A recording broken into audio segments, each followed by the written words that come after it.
The following is a presentation of iRacing.com Motorsports Simulations on LSRTV, the voice of sim racing.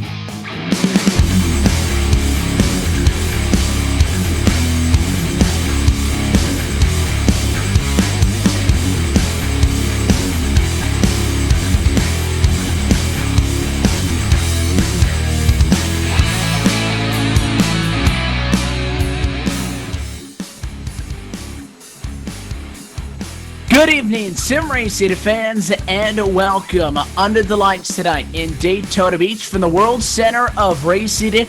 We continue with the iSuper Chase and the chase for the 6th championship for the iSuperspeedway.com Racing Series Season 6. We're going to be halfway through the championship fight when we come close to tonight's competition of 87 laps tonight from the Daytona International Speedway.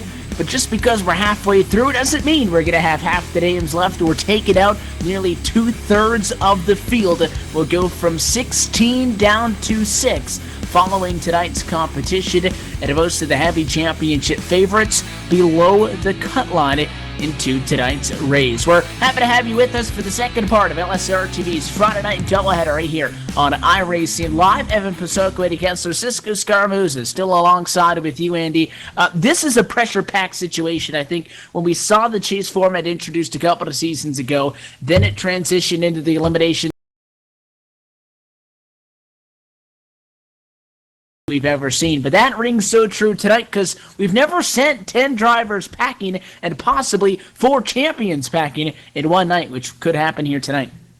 Yeah, I mean, this is just absolutely amazing. I mean, first off, you talk about coming to a plate track where anything can happen, and then you throw a chase format for the championship. I mean, just that alone is crazy. And then now you throw in after 3 rounds, you're going to eliminate 10 of the 16 drivers. I mean, that is just almost unheard of, Evan, but it's awesome. It gets these guys on their toes from race number 1 of the chase all the way till tonight. And I mean, it's just, you said it best. There is a bunch of big names, champions, that have to win tonight in order to get themselves locked into the next round. Otherwise, we're going to be having a lot of guys going for their first ever championship here in the next round.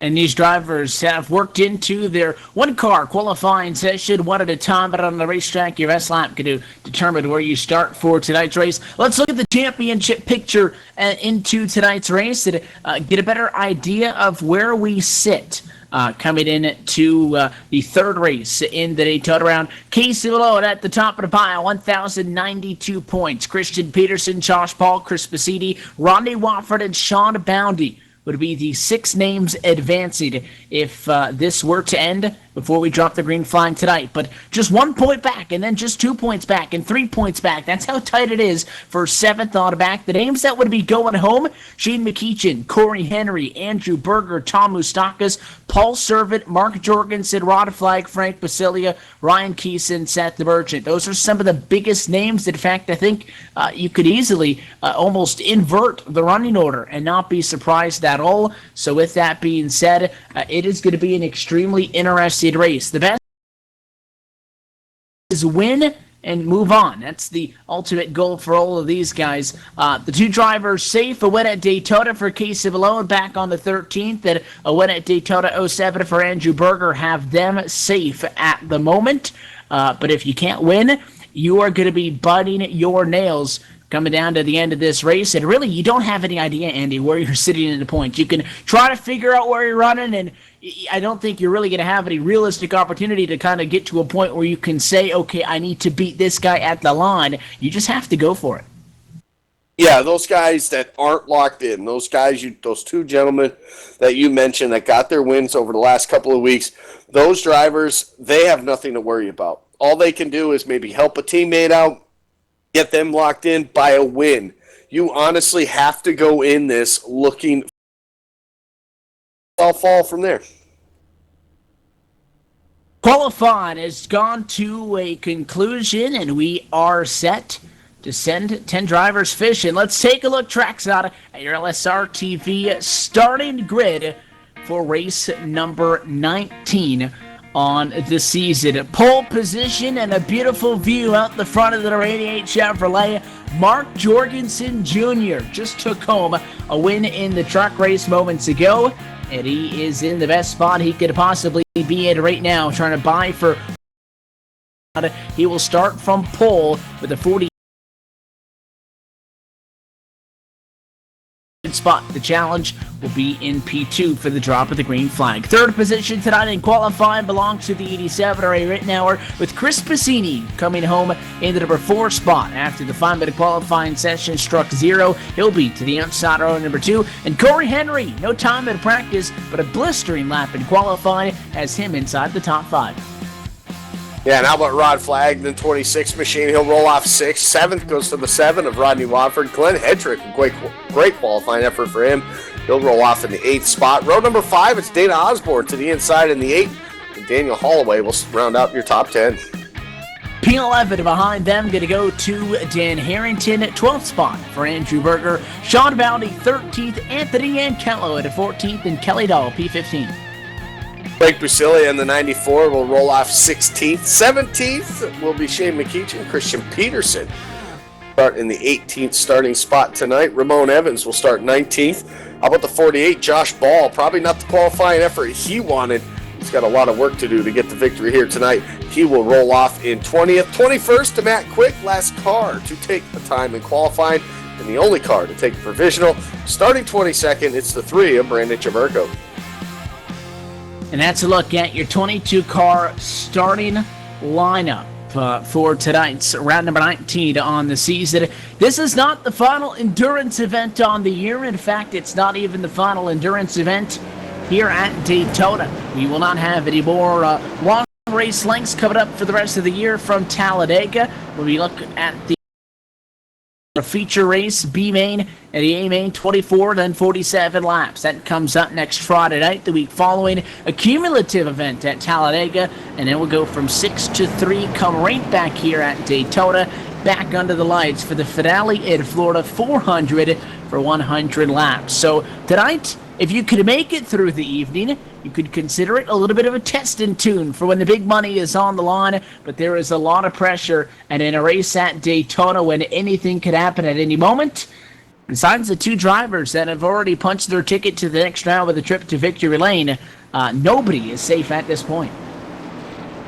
Well, nobody's safe at all except for those 2 drivers that have won, like you said, but tonight there is 20 other drivers that need to win. They want to win. Even the guys not in the chase looking to steal a win from those guys trying to make it into that next round. This is going to be a lot of fun to watch, and hang on to your hats, because we're going to in for a great treat here as Jorgensen looks to take the field to the green. We're happy that you're joining us tonight on LSRTV and iRacing Live. 16 will become 6 as the pace car takes a sharp left-hand turn down and away. The Nationwide Insurance Chevrolet and Mark Jorgensen on the hammer. Green flag and underway from Daytona.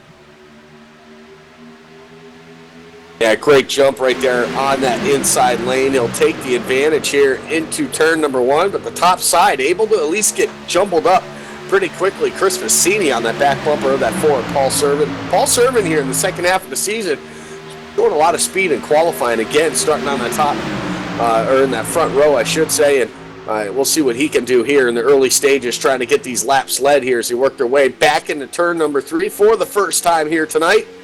And they won't have the advantage on the top side. The bottom side, Ray Rittenauer giving that push to the 88. He'll clear him now into 3.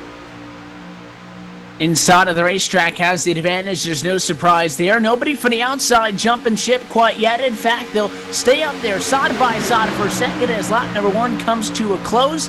And your pole sitter, Mark Jorgensen, bonus point for leading lap number 1. It's good news for him as he hopes to fight for a championship and, more importantly, just fight for the win here tonight at Daytona. 87 all over the bumper. Right now we're doing a good job of pushing there. The 2 front cars in line on the bottom. Paul Servant on the outside. He's got the Pennzoil Chevrolet behind, and Chris Piscini trying to challenge back down the super stretch. They're going to try to challenge back. Not going to be enough to at least pull up somewhat side by side for that second spot. That's about all they're going to get that time. Lose a little bit of speed into the corner, and coming off the corner now, you'll see this is where they need to hook up. It's right there. You see the run that 4 gets now down the front straightaway. Not going to be enough to lead this lap. Maybe it will be. It's going to be awfully close that time. Looks like Jorgensen going to squeak that out by 0 right there, but the 4. That was a great run off the corner. That's exactly what they need to do, Evan. They got to time it on that top side. Chris Piscini's got to get right on his bumper, right off of the corner in order to maximize their speed on the straightaways. Yeah, and you got to get to that bumper right off the corner because you're using those 30-plus degrees of banking to your advantage. And the side draft also, the outside, you could consider that they have a little bit, a wider variety of weapons, a bigger arsenal, if you will, on the top side of the racetrack. Things that they can do to give themselves an advantage, or things that they can do that might help themselves out that would disadvantage the guys at the bottom. The guys at the bottom, they can only do one thing: push and hope for the best. And so far, so good. Jorgensen's led every lap, but Paul Servant is here looking to challenge at 4. Yeah, he's looking to challenge right here, but like I said, it's all about the timing here. Here they come off of the corner. Chris Piscini going to get right up on that bumper, give them the advantage now as they race down the front straightaway. Before Paul Servant now to the point, or excuse me, down the back straightaway. He's down to the point. Not quite clear, though, as they head back into turn number 3, and if they can now time it off of turn 4 to give them that advantage, to give them that lap lead, that all-important lap lead, and hopefully the lead here. So they work their way again off 4 into the tri-oval. Not going to be enough this time. Top side, though, pretty strong still. 6 cars up there fighting. Get that 4 car up to the lead.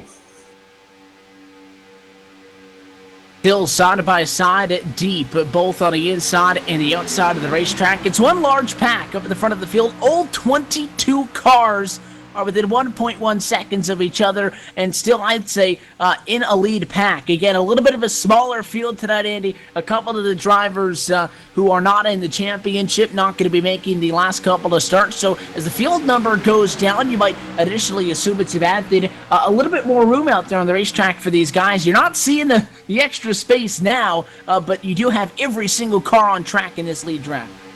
Yeah, I was going to say, tell Rodney Wofford and the 8 of Dana Osborne that they got more room out there. Right now, basically stuck right there. Oh, the 1 of Chris Piscini, he is blown up there down the front straight. And now contact, the 27, he's into the wall. And so, wow, what a hit right there. And all that's caused by a blown motor. And a big one early for Chris Piscini. A tough break for a driver that was above the cut line into tonight's race. Is going to go all the way to the back with plenty of damage to get taken care of.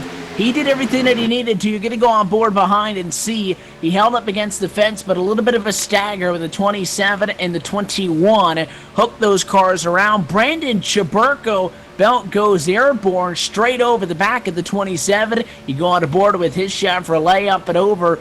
Goes behind him where you saw the brunt of the impact. You saw the 27 machine up and over, flip a couple of times. That was the 21 to Glenn Hendrick, actually, who got down into the fence there.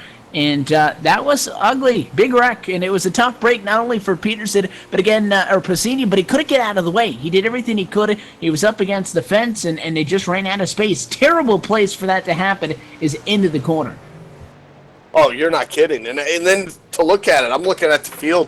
Who went through that? Who got damage? How about the 48, Josh Ball? Damage on that car. Damage on the 71. 2 guys that need a win.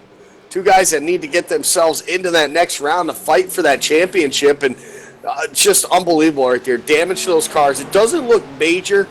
They didn't plant that thing nose into the wall, but I do say that that damage might hinder them maybe to get the win, but we'll see how much they can get fixed here on pit road this time, and we'll also see how that car reacts when it's in that group. So at least there was a caution. He's fixed up pretty good where that car may still be pretty quick and may have an opportunity to get themselves a win here tonight.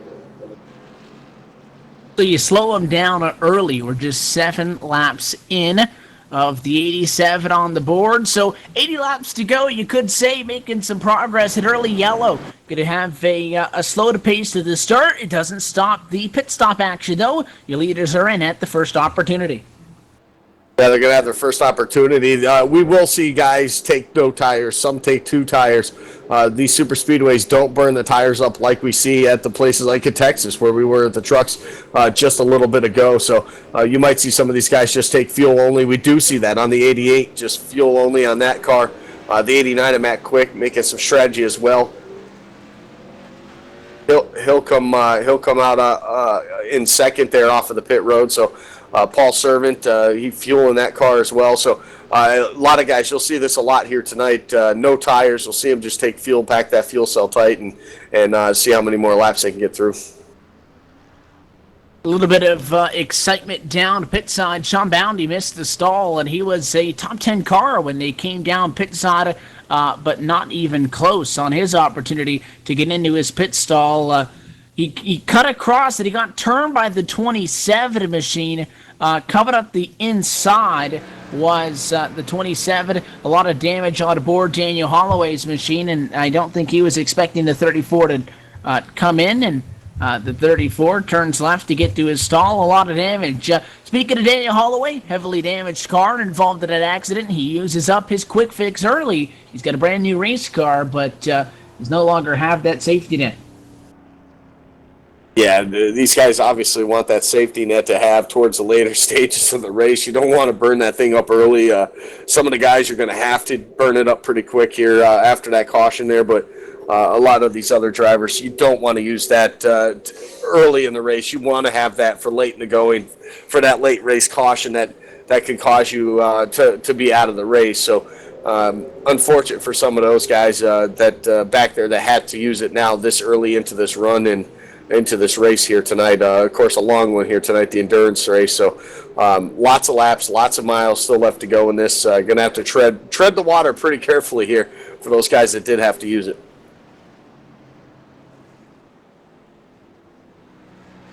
So the 10 to 32 and some other guys back there towards the back are already in a bad spot, including they're out of the chase at this point, not going to be able to make the step through because those drivers obviously below the cut line into tonight and not taking the green flag tonight. Going to make sure that, you can't pick anything up. If you show up now, I don't think you're going to be able to make up the 9 laps either. So a tough break for those guys. And those were all names that we were talking about that were fairly deep at the running order. Moustakis, one of them, wasn't all that far away. Keese was second last at the bottom, one of the drivers that would have needed a win to get through. So just bad luck for a couple of those guys. You don't have the run that you need in the first couple of rounds, and you end up coming home a little bit shy. So the remaining 13 eligible cars, which means we have 11 drivers still remaining that are fighting for those final 4 positions with less than 80 laps to go in this race. Still young, though, 9 laps in if you look at it on that flip side of things. We're going to get this race back and away and hope to get a green flag stretch. Pit stops early after an early caution flag. No change up front. Jorgensen P1 and Servant P2. Rodney Wofford on the charge. He goes 7th to 3rd. Your biggest mover is Matt Quick, P21 to P7. So the pace car will dive down. We'll get the green flag. We'll get back to racing here. Pretty good start on that top side for Paul Servant. He's going to have some help from the 87. A Rittenauer now getting on his back bumper, but Jorgensen will edge him out as they head back to turn number 1, and a pretty good jump by both lines right there as they all are pretty much up on the back bumpers of the cars in front of them and be able to get those pushes going here off of turn number 2 as they catch up to speed, but the top 2 on the bottom side now looks like they're going to almost have that 4 cleared, and he's going to battle back now, Servant on the top side. Wofford, though, trying to stay up there ahead of him in second. Yeah, Wofford is always somebody that you want to have behind in the draft, especially here at Daytona.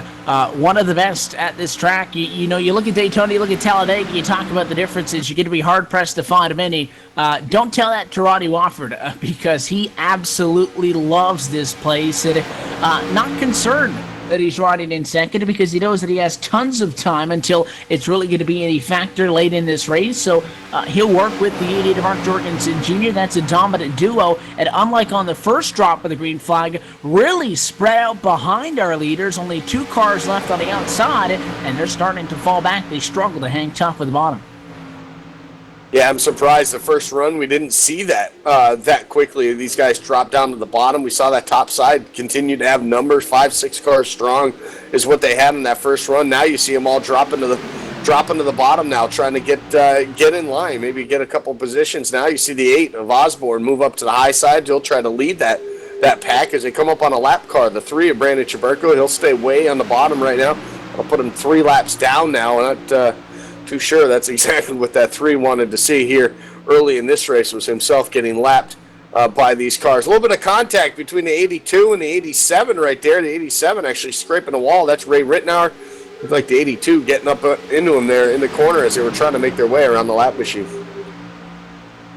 Top 3 drivers on track right now require top 4 even now with Henry on the outside. They need a win to get to the next round. So when you want to talk about somebody who's got a lot of pressure on him, those are 4 names to highlight of the 11 drivers that have a realistic shot at this. Couple of drivers can get in on points. A couple of drivers can fall out with a bad night based on the points. Everybody moves on with a win. A big shove at the last moment. Wofford a chance at the start-finish on at a dead heat at the stripe, but down to turn 1.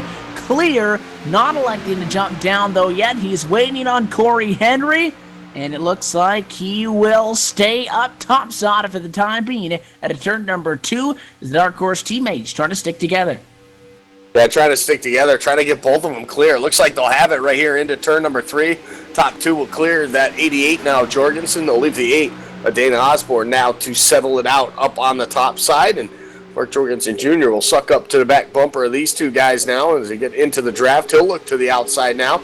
Try to get that run that the 8 and the 4 have right now in the tri-oval, and looks like Jorgensen's going to stay. Oh, contact! The 83, the 48, the 82, all involved. Second caution of the night on the front stretch. And a spectacular wreck for the second time in a row. The cannon entry, Ramon Evans, finally comes to a stop at all 4 Goodyear Racing Eagles, but what an accident coming into the tri-oval. And very different circumstances for what we saw the last time. Everything looked calm. Up front, we talked about a little bit more spacing going on this second run. And I think he thought about going up top, came back down, and moved a little bit too much across the nose of the 48 of Josh Ball, who just held his line on the inside. Ron Evans goes up the track, ends up airborne, bounces off the lid at a 94 of Frank Basilia, and takes quite the number of tumbles down to turn number 1. Second large accident in the same part of the racetrack at lap number 14.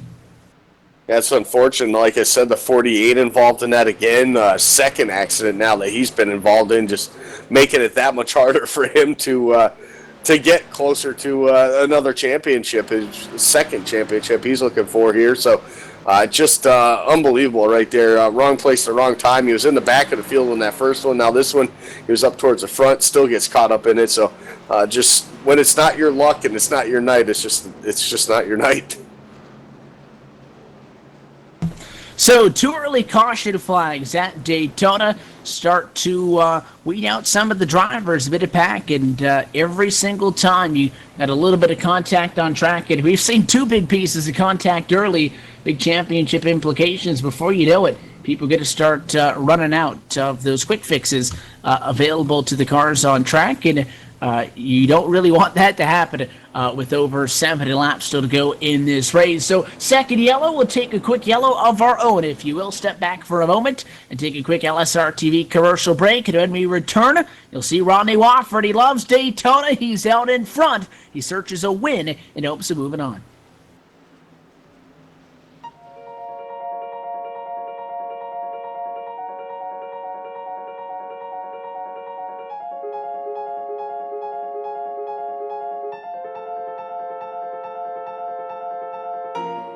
For iRacing to get Le Mans is huge. I mean, this is a unique event, a unique track where, you know, half of the track is public road, so you can never test on it, you never get experience on it, and it's 8 miles in length, 4-minute lap time in a GT car. So you know, even if you're here for an hour of testing, that's only 15 laps, and you're only going to see the corner 15 times that day.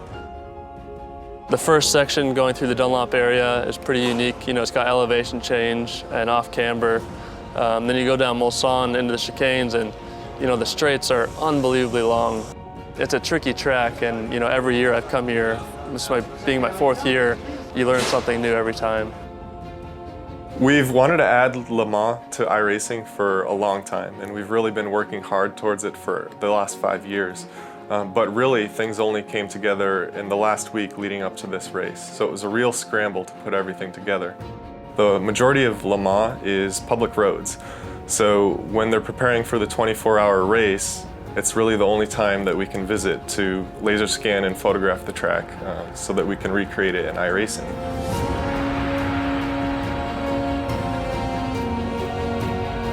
We work closely with the ACO to get essentially exclusive access to the facility and everything that we needed to get the laser scanning and photographic reference that we need to create the track.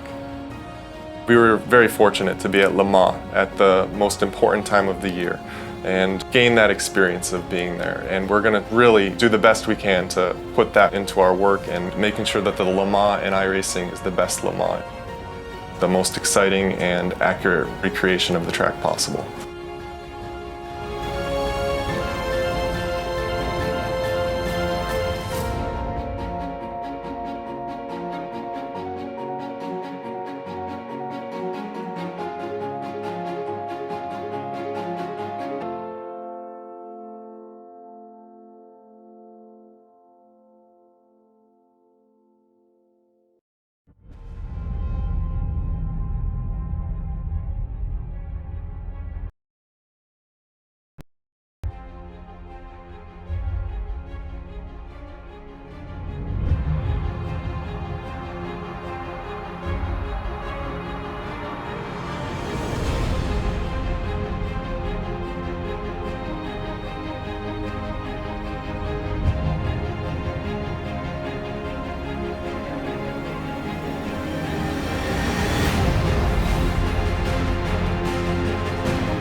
Did you know that Lion's sense of vision is so powerful, it actually enables nearby creatures to see better?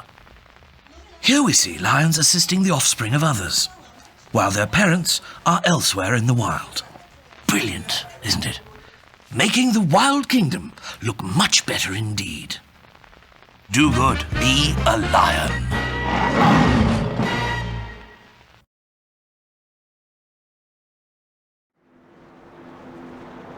Welcome back under the lights in Daytona Beach for the final round, final race of the Daytona round and the opening round of the iSuper Chase. It's Season 6 of the iSuperspeedway.com Racing Series, and we pace behind the pace car, doubled up and set to go back at it again. But oh, how the picture changes. Just about 12 cars are doubled up as we head down the Daytona Super Stretch. We still sit with 17 on the lead lap total, but the number very quickly begins to diminish after 2 large wrecks, Andy. The number of cars starts to go down. There's still plenty of laps left. This race wide open for those that have been up front for the most of it.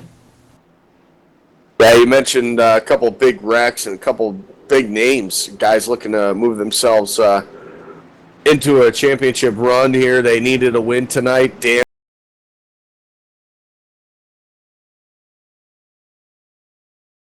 repair in that first caution. Now he's had damage to fix on this last one, so he's basically got at this point just riding the back and log some laps here and then hope he's got something left towards the end to get himself up there.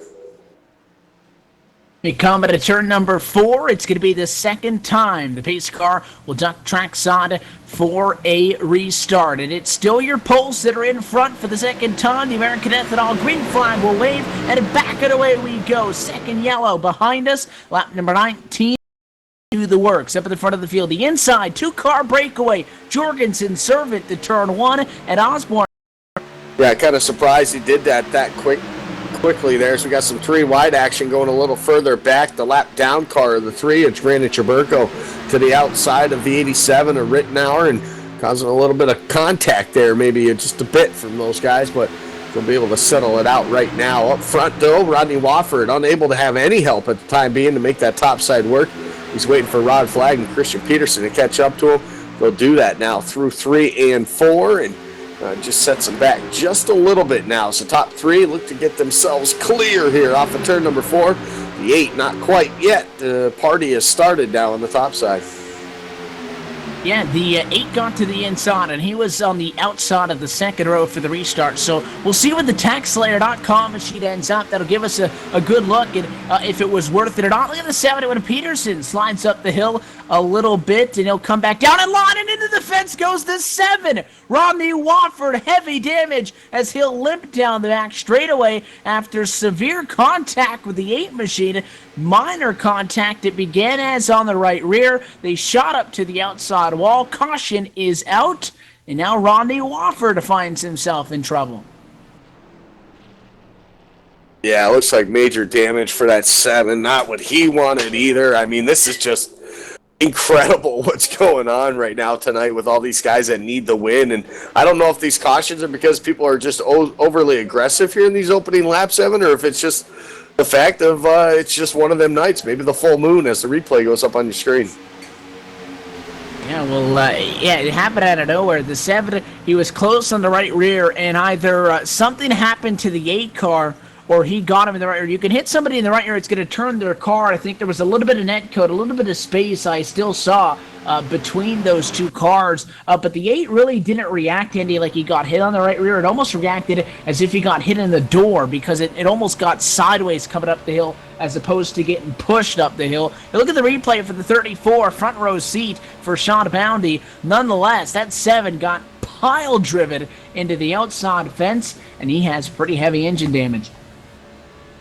Yeah, it's going to set him back quite a bit. Hopefully, with the quick repair, they can get a new engine. But I really think that it takes 2 to get a full car after an engine blown like that. So it's going to be tough sailing for that 7, Rodney Wofford, here in the for the rest of this remaining 60 laps or so that we have in this race. So it's going to be a long evening for a bunch of these guys towards the back that have gotten damage early on in this race. 3 cautions now, and pit road open once again, and your leaders heading back that way, all led by the 88.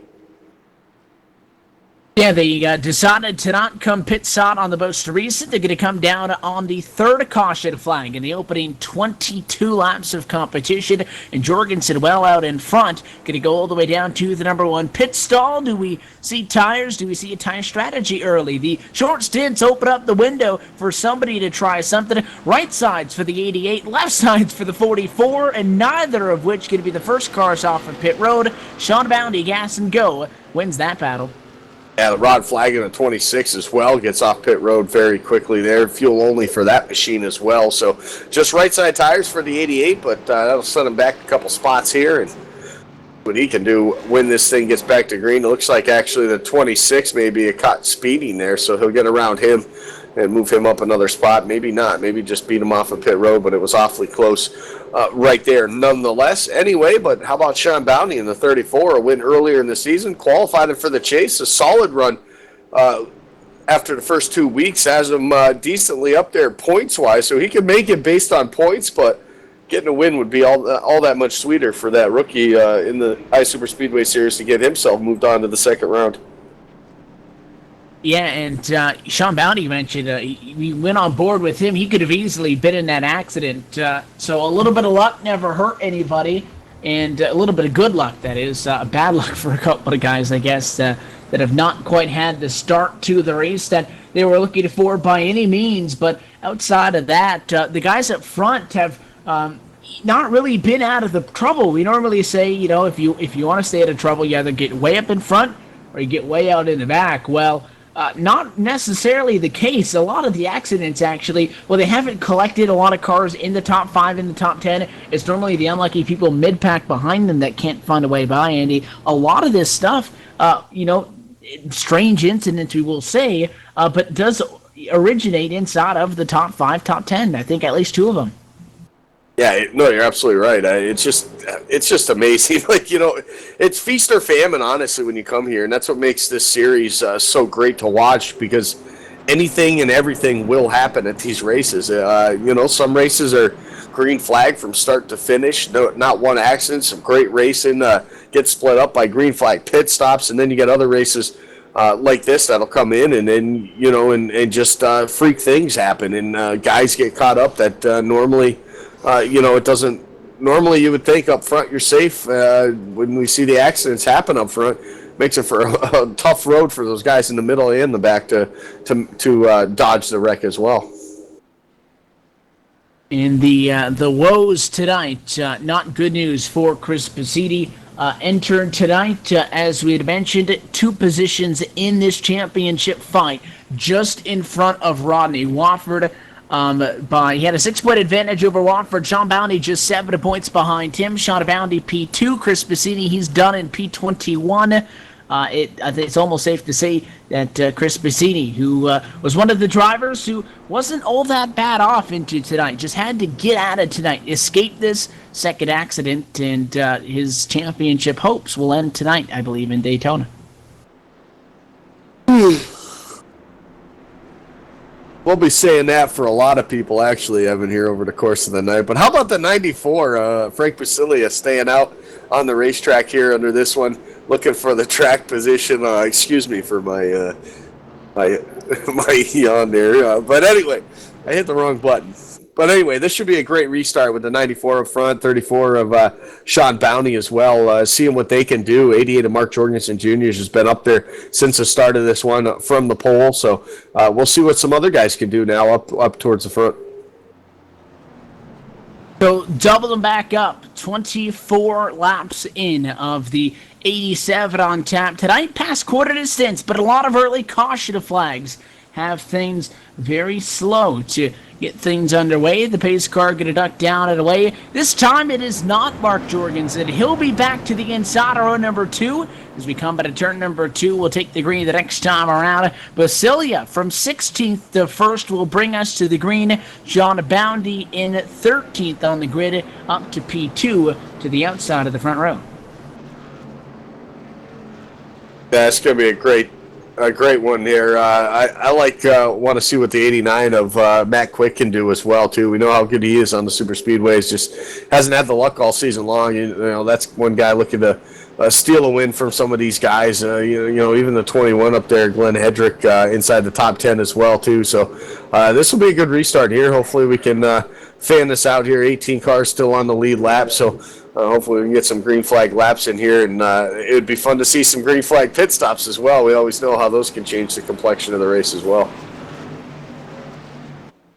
Basilia, Bounty, Jorgensen, Flag, and Servant going to make up the top 5 as we come to turn number 2.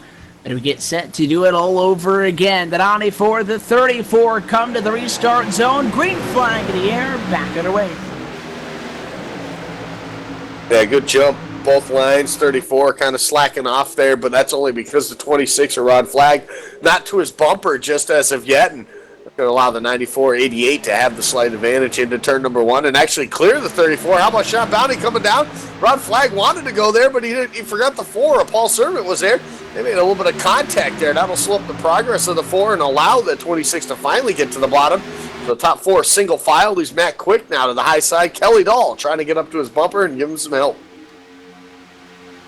Yeah, you need a dancing partner regardless of if they're your teammate. We've seen a couple of teammates doing good work together up at the front of the field, or if it's somebody that you're tied with into tonight. You need them now. 25 laps into the race, you need them. You can't toss them out the window and abandon all hope because that's way too much race left to not have any friends. Well, it might be a fake friendship. You got to work with each other for now. You get to the final 5 laps, you can square up and go at it, but at least for the moment, diplomacy, the best option. So single file instead of the side-by-side we saw at the start. In fact, these restarts have been getting more and more spread out, Andy, as the caution flags have added on, which would make you believe that they're trying to take it a little bit easier as we go side-by-side back in a pack for P5, 2 cars wide, down in turns 3 and 4. And the 4 of Paul Servant thought about coming up, but jumps back down to the inside. The hole was not there when he went to commit. Yeah, he thought about going up there to help that 21 who decided, hey, enough of this running behind these guys. Let's start at top side. He does that. Help with Christian Peterson. The help with Kelly Dahl now up on the high side. So at least they got 3 cars. Starting to make a little bit of progress now as they move side by side with Paul Servant, who sits in that 5th spot right now on the racetrack. So top side with those 3 cars trying to make some sort of action. Not going to happen. There's a little bit of separation between those guys right now, and that'll keep that bottom side the place to be for the time being. But strength comes numbers, or strength with numbers is what makes top side work. And 12 now adding to that as well. Corey Henry now off of turn number 4. He moves to the high side. Now you see the momentum turning up as the 21. So let's get a little racy now. Gets up next to Rod Flagg, and it is the battle for the 4th spot. Oh, look at the 34, a shot of Bounty. He'll break the ankles of Mark Jorgensen Jr. 88 saw the run coming up on the outside, started to move up. That's where most of the passes for position come from inside the top 5. Is that guy second, third in line on the inside, jumps up, takes the momentum away from the outside. He'll still be able to lead the outside line, so he gets the spot that he wanted regardless. The momentum, though, is gone because Sean Bounty drifted up the hill a little bit, almost invited the 88 to come up and then shot to the bottom. It was a good move, maybe not the right move, though. We'll see.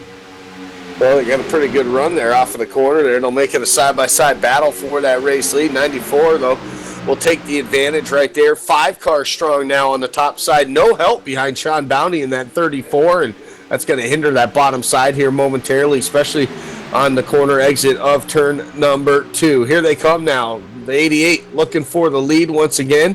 Corey Henry drops back down to the bottom, but the top side getting a little bit of run. It's 4 against 4 now. Frank Basilia getting way close up there, almost beating the door off of that 88 as they come down into turn 3.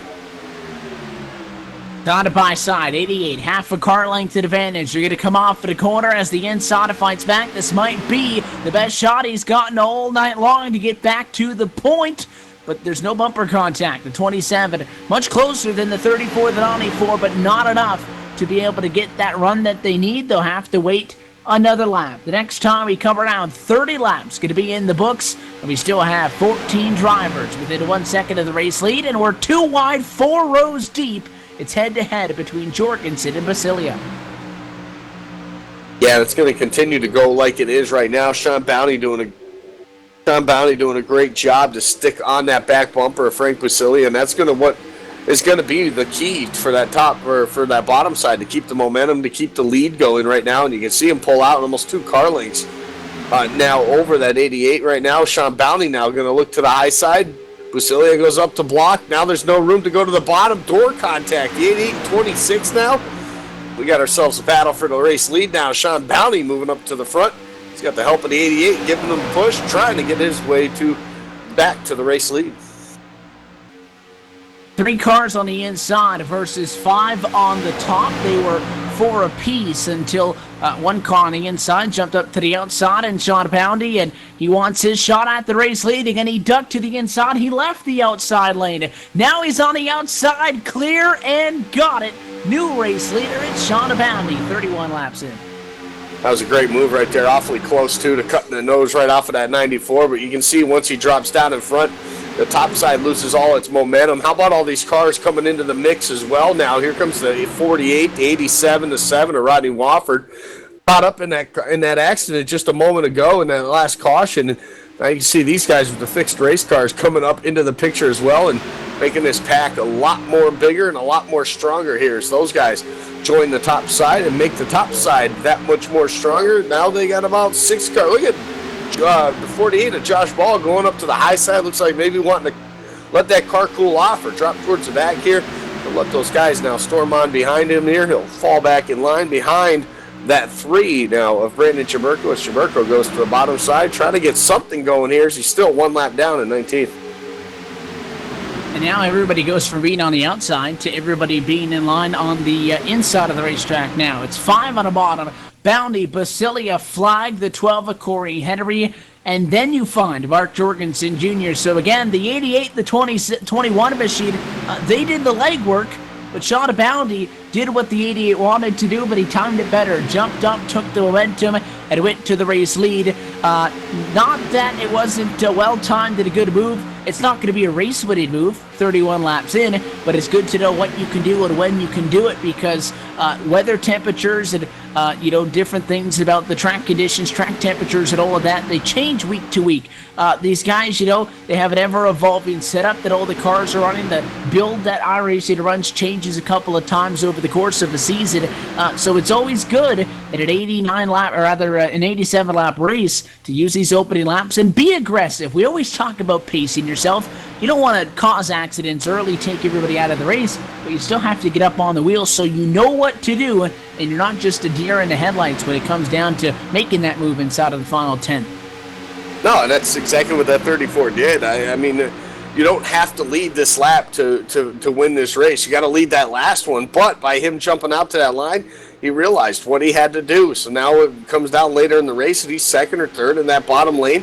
He knows what he has to do to get himself up there. So that's what it's all about. Look at him up there going to block the 88 up there. Now he's going to get stuck in the middle. Sucker hole now is the 94. Frank Basilia able to get to his back bumper, and looks like a couple guys looking to maybe go down to help, but they decide not to, and they decide better of it now as they work their way into turn number 1. The problem is the 71 now is going to be left out there on the high side now to fend for himself. He's got Kelly Dahl to help him, though, so he continued 3 wide down the back straightaway.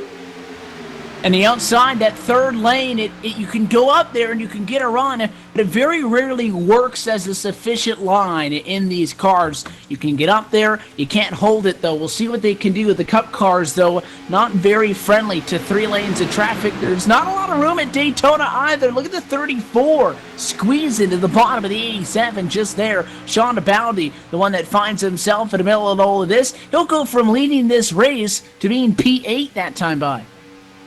Yeah, I mean, he's still in a good position right here. He is in the middle of the 3 wide action. Whoa, in contact there. The 21 coming down on the 87. That'll separate this pack just a little bit, and I think that's going to allow that 34 to be somewhat okay for the time being. He'll make up a couple positions there. They still run 3 wide, though, and here comes the 7 now. Wofford to the middle lane, and looks like those guys going to choose to go with the 34 as Sean Bounty now hooks up with the 71 instead. And everything is back in normal. 2 wide further back from the field. Top 4, though, they're starting to break away from the pack after that last contact. And really now spreading everybody out also. You get a little bit of 2 and 3 wide, and we got a couple of hold your breath moments, and you start to disperse the field a little bit. And now when you spread out the field, it's almost worse than staying glued side to side on everybody, because now you're going to have those cars sitting there about a second back, drafting right up to the front of the field, and they're going to be coming quick. And next thing you know, we're back to 2 wide, 6 or 7 rows deep. Drag race to turn number 1. Basilia on the inside. Jorgensen looking for a little bit of redemption. Top side, still with the 21 to Glenn Hendrick pushing on the back end. You might lead this time by, but not enough of a run to challenge to take over that spot. Yeah, not enough to take it over. But how about the 3? Brandon Chaburko up in the mix as well. Still a lap down, but obviously a lot of speed in that 3 machine. So he's hoping for another caution, another opportunity to get another lap back, get himself back in contention of this. He'll drop down to the bottom now after working his way up to the front and try to see if he can help out some of those other guys there on the bottom. Whoa, almost some contact again. Corey Henry in the 88 almost making contact right there that time, but they'll be able to settle things out. And look at Chaburko back to the top side. Looked like he was looking for that 88, and he's found him. Yeah, the 3 and the 88, those are 2 of the more aggressive drivers in the field. Let's see what they can do on the outside. And the unfortunate news in this scenario, Andy, is that Brandon Chaburko doesn't need to go 3 wide because he's up at the front of the outside lane. Doesn't mean he won't do it. but just make sure he doesn't bring the 88 up the defense like he likes to do, because they can pinch those guys on the inside down and try to get after it. You can tell he's not going to shy away from the contact. Everybody in a big pack. Nobody really robbing the 94 of the 88. They'll touch coming off of turn 2 and down the super stretch the inside. All of their momentum is shot. And the second they get together, it is P1 and P2 for Jorgensen and Chaburko. Yeah, Chaburko, like we said, the lap down, he's there now helping the 88 to the front. Gets him the race lead there after the contact with the 94. Here comes the 21 now. Glenn Hedrick now to the front. He's got the help. Sean Bounty back up in the mix as well, up towards the front of the field. Rod Flagg will look to get out from behind that 94 of Frank Busilia. He'll now be third in line on that top side. The top side can now gets back some more cars. They try to get some more momentum going. Here goes Chaburko now. He's looking for not a lap led, but how about back on the lead lap and trying to do it the hard way? You're doing the old school thing. He's working with the 88, but he has scored 19th position. Well, he's a lead lap car now. All he needs to happen now is to get a caution, and he needs a caution before anybody else passes him. He can't get clear, though. That's why, even though he pushed the 88 to the lead and he thought they were going to set sail, he really does need to get around him. P2 doesn't help at all. Sure, he'll be in the lucky dog position. He'll get the wave by, but he won't be able to pit. It's going to put him off of the pit sequence, and that really might not help him in the long run. He needs to be in front, so the caution flag comes out and he cycles all the way around. Yeah, he'll get to cycle all the way around, then he pits with those guys. Then he has the opportunity to not sit behind those lap down cars, the slower cars on the restart. Gives him the opportunity to get in the draft as well. Top side's got the strength, so does the bottom side now as they work their way into turn number 3, and we work lap number 41. We inch closer and closer now to that halfway point, and quite a battle we got going on up at the front of the field. How about Glenn Hedrick giving that 3 a push once again, trying to get him up in front of that 88. Like he's going to have him clear, but not quite enough there. 88's going to battle back now on the bottom. Frank Busilia with a good push to him. And the 94 just kind of hanging out at the boat on the inside of the racetrack. He can't go anywhere. He's basically stuck as being a part of this this battle here down on the inside of the racetrack. And second in line, pushing the 88 machine. He's not one of the guys, though, that's going to jump all over the opportunity, going to the outside as soon as the window opens. If he sees an opportunity and he thinks it's worth it, he'll go for it. But Frank Busilia has the patience to stick in P2 for 80 laps or so if he could run that long in green flag conditions and stay in that spot, because, again, Chaburko needs to get in front because he needs to get onto the lead lap. Obviously, Hedrick wants to lead. Obviously, Sean Bounty wants to get back to the lead spot. But on 94, he's sitting perfect right now by his terms.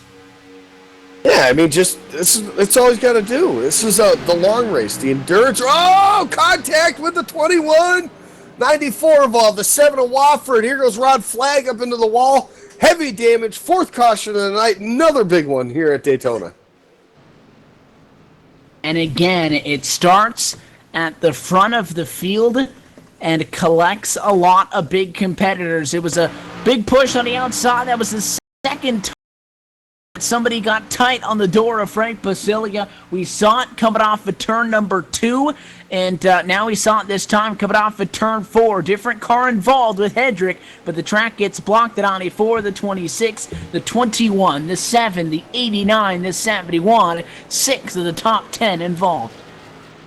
Yeah, this has just not been the night of a guy that needs to win to get into the next round of the chase. I mean, absolutely horrendous for all these guys involved. I mean, a couple other guys might get a move in with points with the trouble that some of these guys are having, but still needing to win to get into that next round. This is not what these guys want when you're talking half of the chase field being caught up in the majority of these wrecks here tonight. You just got to say there's got to be some bad luck heading out there for these chase guys tonight, and it's unfortunate. Instead of seeing them battle for the lead, you're seeing them battle for every position now and just trying to hang on. And this caution is going to bridge us across the halfway point. We expect your leaders to be coming down pit side this time. Still shy, though, with 43 laps left to go this time by Andy to make it on fuel. But I don't think there's any doubt that these guys are just going to top off now, because based on the numbers, not going to be the last caution on the night. So they'll get some fuel, they'll get some tires, but still a pit stop away after this from being able to make it for that home stretch.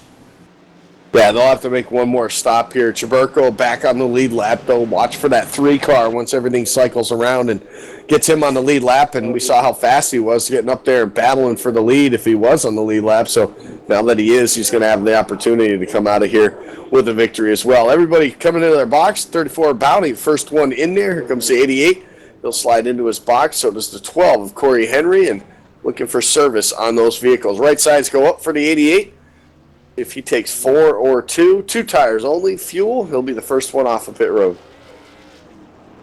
Jorgensen going to stay in front. Sean Bounty, Ray Rittenauer, Frank Basilia, and fifth off of the pit lane going to be Shade Bakichin. Still, the night is young in Daytona. We're past halfway. Sure, we're starting to count down instead of counting up. But this race is far from over, and the drama in the championship battle is just getting started. We're past halfway, so we'll take this quick opportunity, step away, and we'll go LSRTV nonstop for the time being. You can keep an eye on some of the caution-defying pit road action. When we come back, we'll take a look at your iRacing midway race break, and we'll take a look forward to what's going to happen in the next 40 laps if you want to find yourself in the round of 6. Back in a moment from Daytona Beach, Florida, you're watching the 2016 iSuperspeedway.com Racing Series on LSRTV and iRacing Live. iSuper Chase Racing returns when we come back.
The lights on top of the pace car full dark as we get set for the restart in Daytona. Mark Jorgensen Jr. going to put lap number 47 behind us and 40 laps to go in race number 19 on the season. The eligible drivers to move on has fallen significantly from the 11 that entered in tonight, many of which behind the wall already. Still plenty to be determined about. The pace car down, green flag flies, it back underway.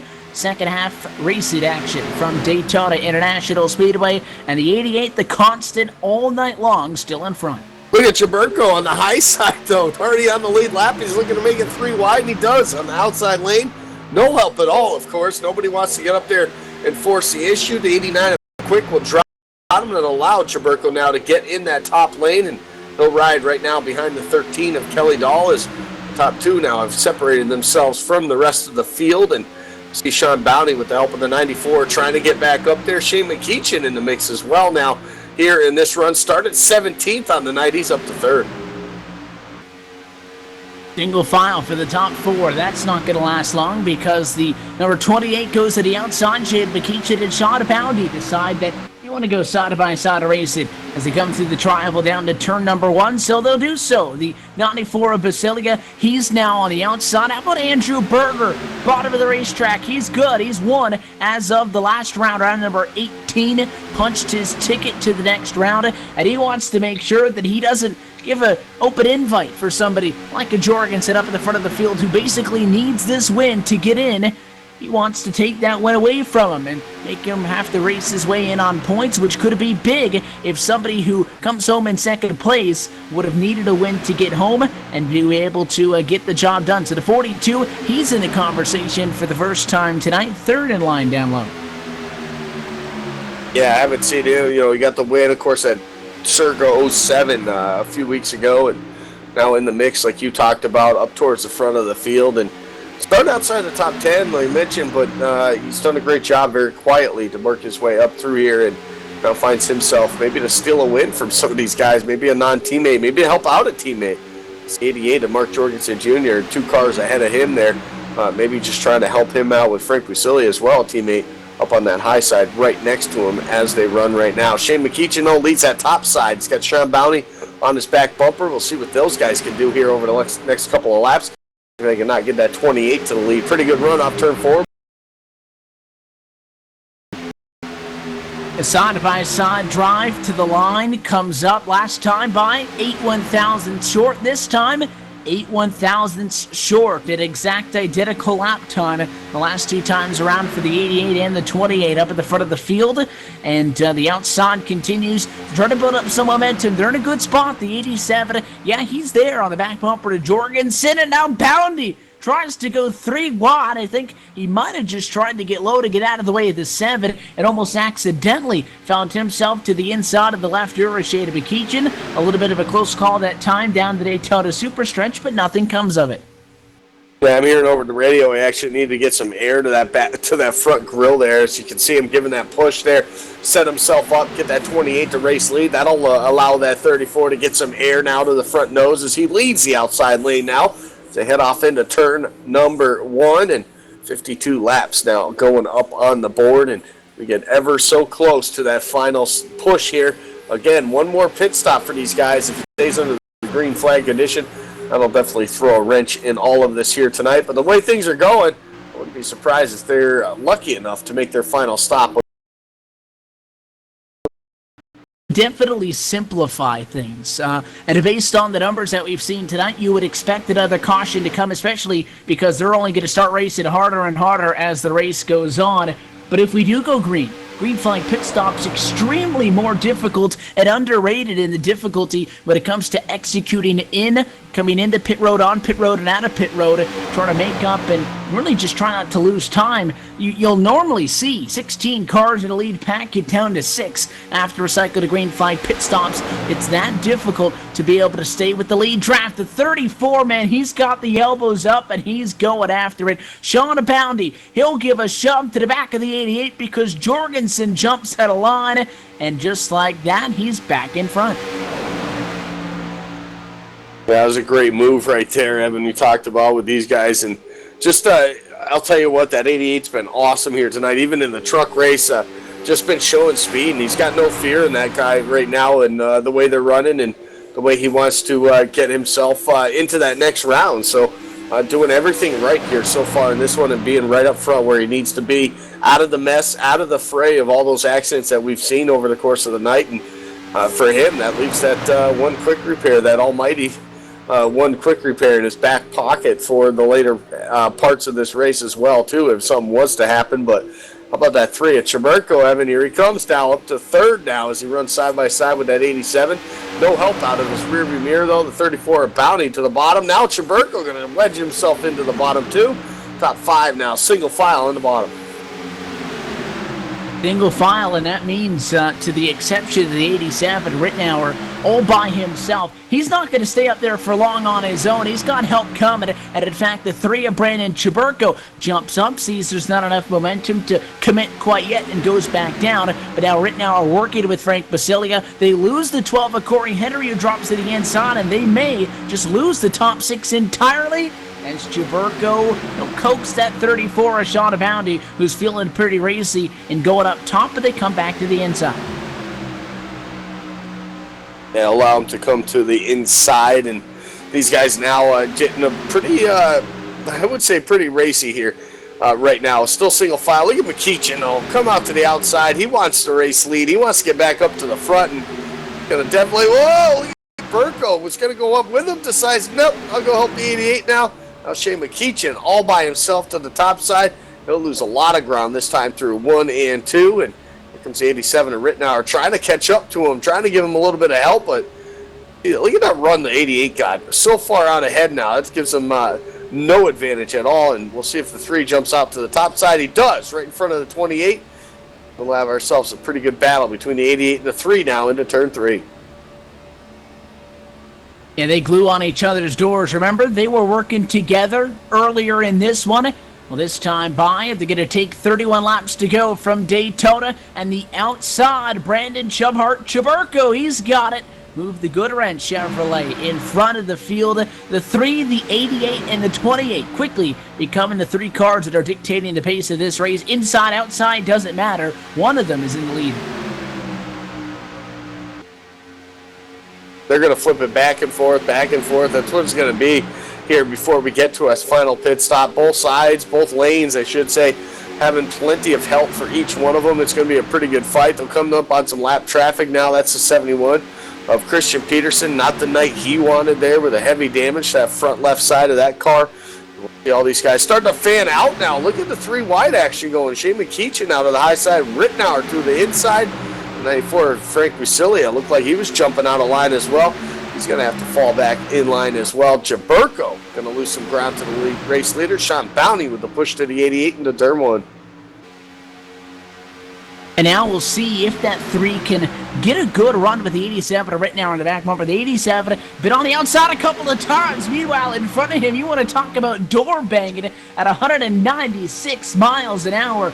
Going at each other, exchanging shots for that number 8 of Dana Osborne and Brandon Chaburko. Speaking of Dana Osborne, started 9th. It was really been quiet for these 58 laps, which, based on the amount of big wrecks and flips we've seen, is really not that bad of news. But he's in a good spot now, and 3 cars on the outside. That would have worked out beautifully for all of them, except Andrew Berger said not so fast, and he goes back to the inside. If those 3 drivers stayed up there would have been no help for Jorgensen for quite some time, so he would have sunk back to Paul Servit. Then by that time, you would have to think at least 2 of them would have been able to get clear, but the 42 drops back down, and they're back side by side. Yeah, they are back side by side. The 3 of Chaburko trying to figure out which lane he wants as well. Almost looked like he was going to go to the high side all by himself, but chooses to drop in line now with Osborne for that top side, for the moment at least. Only 3 cars strong on the top side, not going to help them with what they want to accomplish here in this late going of the race. Pretty good run off of turn number 4. Not going to be enough to get himself clear, not even enough to get the race lead that time. Jorgensen Jr. continuing to lead at Daytona. Now Corey Henry in the 12 jumps up to the high side and put a little more strength now up on the higher lane. And Andrew Berger now in behind, tucked in behind nicely, right behind his teammate. I doubt you'll see that 42 push the issue here in this one. Going to find out. He's in a good spot again. Berger, much like Basilia, saw an opportunity where they could have blown the door wide open, but instead ducked in line and said, I'm okay here. I don't need to force the issue. He's got Paul Servant behind him. That 4 does have a little bit of right rear damage. I don't think it's going to be affecting the Oreo Chevrolet much, but it is something to note that he's been in a little bit of physical bump drafting over the course of the night. Some left rear damage for Sean Aboundy. Back end damage, I think, square on the back bumper for Brandon Chaburko. So for all the space that we've been talking about, these guys have been up on each other all night long. Yeah, they have. I mean, this is restrictor plate racing, though. This is what it's all about. And in this group of cars that we have up towards the front here, 12 strong right now, trying to get it done. Look at the 3 wide action going on with Chaburko now to the high side to help Corey Henry now. They're going to try to make this even more of a race here, make it even more interesting here. As they work their way through 3 and 4. They're going to come up on a lap traffic now. Already 3 wide, make it 4 wide. Wofford does a smart thing, goes to the apron. That'll allow these guys to continue to race that 3 wide action. We got 2 rows deep now, all the way from the battle from that second spot on back to 7th.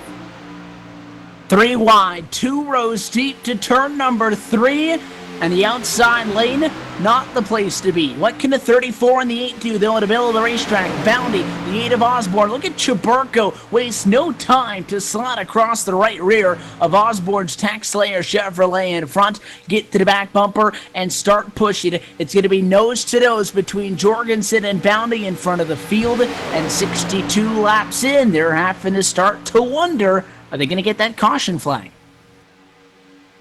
It's getting closer and closer to that point where we're going to see these guys dive on the pit road to make that green flag stop as well. So hopefully once it does start happening, we can get through it all and cycle through the whole thing before we even get to that point. We don't want to you don't want to caution splitting it up. That'll definitely change the running order quite a bit. How about the 48 of Josh Ball? Involved in a couple of those accidents, but here he is in the lead group at the end of this when it matters the most. With an opportunity, he needs to get a win to get himself moved on as well. 3 wide action going to happen again now as they head back into turn number 3. Chaburko, Corey Henry still trying to make that outside lane work. He's not giving up on it, and we know that the 3 loves that third lane, and we joked about saying when it was only 2 wide that he'll probably drive up against the fence anyways because he's just so familiar with being way up on the outside. And you see that little bit of speed. He's got the 12 working with him. I don't think they're going to get much further than that, though. If they can make this pass work, I'll be surprised because you do 3 wide next Friday for the second last race at the Rod Car Truck Tour calendar. But those trucks are different than these cars. Contact the 8, the 12, Osborne, the ping pong ball in the middle. Somehow they didn't pile them in. Somehow they didn't. Some great moves there. An 89 a quick heading down to the bottom of the apron. I think that happened at the right place right there. Plenty of room to get down on below that yellow line to avoid that right there. And a great job by all those drivers there. And that just splits these guys up front a little bit more now. Sean Bounty leads the outside lane. He's got the 4 Servant, now the 3 of Chaburko in the mix, trying to get themselves to the front. Close call right there. That lap, they continue to go down into turn number 1. The 34 almost hasn't cleared. Not quite yet. That's going to push that 4, though. A Servant now up to the high side allows Chaburko now to get into the mix. He's right up there on the back of the back bumper of the 34 now as they race their way down the back straightaway.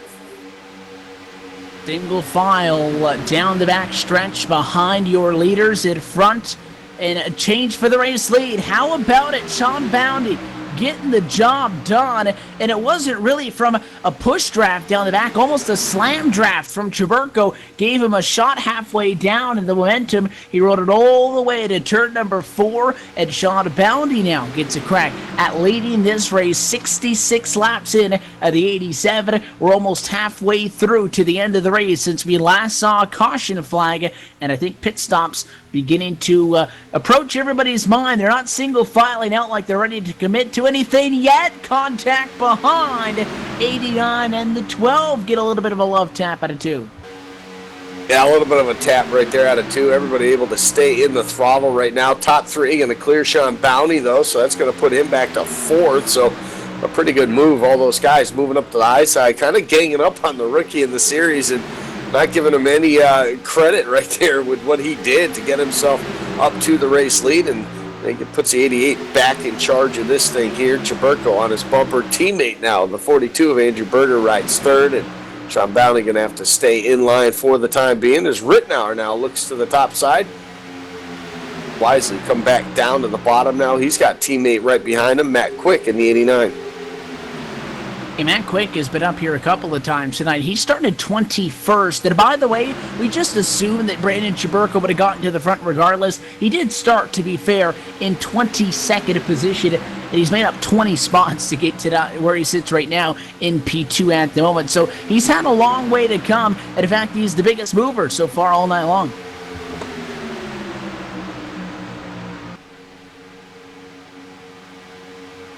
What a move right there. Oh, to the high side, gets loose right there for the number 3. The 87 of Rittenauer going to take advantage of that. No power by on the outside lane, and Matt Quick will follow him as well. Chaburko was looking like he was going to go try to get the help from the 87, but got a little loose, had to get up out of it. Got up in that third lane there and allowed those guys to get back. He'll fall back about 3, 4, 5 positions now as the 88 and the 42 find themselves once again. Corey Henry right behind the 34 is Sean Bowney, and that bottom side as much speed as they can in it right now. And top side, here comes Rittenauer, here comes Quick now. Find themselves late in the going here. So we come to complete lap 68 here, 88 laps in the scheduled distance. 19 laps to go from Daytona. Will that caution flag come? And do these guys still need to come down pit side? And will that end up happening under green flag conditions? The 42 on the inside, Andrew Berger, he's working with a little bit of right side damage. The 42 on the passenger side of the DuPont Chevrolet, a little bit worse for wear. You think he might have taken that car out for a little bit of a quick test run at Darlington before they hit the track tonight, but not the case. We have seen a lot of on each other's doors all night long, and I think it's going to get real tight now. We'll go 3 wide, lap traffic high, 27 and 82, and I think they safely get by without issue. Yeah, they safely get by for the time being here. So action continues to heat up here. Lap number 70 on the board now as they work their way around more lap traffic down through turn number 1 and 2, and here they come on the front now. The 87, Rittenauer looking for the race lead off of turn number 2. They'll have that 88 cleared that time, and they'll drop down in front and waste no time to leave his teammate up on the high side. We'll see if Matt Quick now can get the job done with Corey Henry on his back bumper. And now out of line goes Matt Quick. He's the odd man out on that third lane. Almost surprised the Gooderhead Chevy didn't jump up and say, all right, let's go 3 wide. But the 89, good news, not a very large pack up front. There are 13 cars left on the lead lap. 12 of them are in the lead pack, but they are mostly single file with the exception of the 12 and the 3 who work on the outside of the racetrack. So those drivers topside not going to give this one up. You do have the 3 with you, but I think that those 2 cars are going to have a hard time making a move. They're going to need maybe a Jorgensen or somebody to jump out and help them, because I think all those cars on the inside, if they start pushing a little bit more than they are now, might just be too fast to get to. Yeah, they're going to need more help, I think, Evan, on that high side to get anything done right now. Of course, you got that 3 of Brandon. Oh! Contact! Went up to the high side. That was the 88 of Jorgensen. Made contact with the 12 and the wall. Pit stops are happening for some of the front runners. We've seen that happen 3 times tonight. Drivers pit side. Ray Rittenauer, he gets in a little bit hot, and I think he just avoided taking out the cone. Bounty in as well. You got Quick, Servant and Osborne, but Keachin Harrington in. All coming down. This should be fuel only for these guys. You don't want to sit on the pit road for too long with tires. Sean Bounty, it looks like left side tires this time for him, but he'll come out with a whole bunch of other cars. So enough time anyway to fill up the fuel tank and to get some tires on that machine. So all those right side tires he kept taking, he finally takes some left side tires. So this will make the balance of the car, I think, a little interesting, but he comes out with a lot of help, and he should be okay here on this one as they try to get up to speed. And the rest of the leaders now coming down this time. Chaburko flying in there real hot. I don't know. Not sure if he's going to make it there on speed. Nope. That was 60 miles an hour, and at the line, at least 76. So that would be tight if Brandon Chaburko is going to be able to. And he got the speeding penalty. His night is done, and that's about all she wrote Brandon Shaburko not going to have an opportunity to fight for a championship. Meanwhile, Mark Jorgensen Jr. comes in. He overshoots the stall and he gasses only to make it to the end, but he saved his quick repair to now, so he's got a brand new 88 Chevrolet. The bad news is he lost touch with the 3 cars in front of him. Yeah, he did. This is not going to help him at all. I mean, he's got the 7 of Wofford behind him, but the Wofford's got so much front-end damage, I don't think there's enough speed in that car to be able to push that 88 up there. It looks like the 88 of Jorgensen is slowing down a little bit to try to let him catch up to hopefully get it done. I mean, it might be okay behind the 7, but I think for Jorgensen, what he needs is hopefully this pack coming by that he can catch on to the back bumpers. They go flying by him right now, and he is not going to be able to catch that draft. A pretty good jump right there for Matt Quick and that group, and they're going to find themselves now pulling out, and they're going to have an opportunity here in line like they are to maybe catch these front runners here, Frank Busilia, Andrew Berger, and Josh Ball, who have found each other on the racetrack, all teammates. I do think that, I like the strategy play by Mark Jorgensen Jr. and Brandon Shaburko, but at the same time, I don't think the execution was good. Obviously, speeding penalty for Brandon Shaburko. He is done.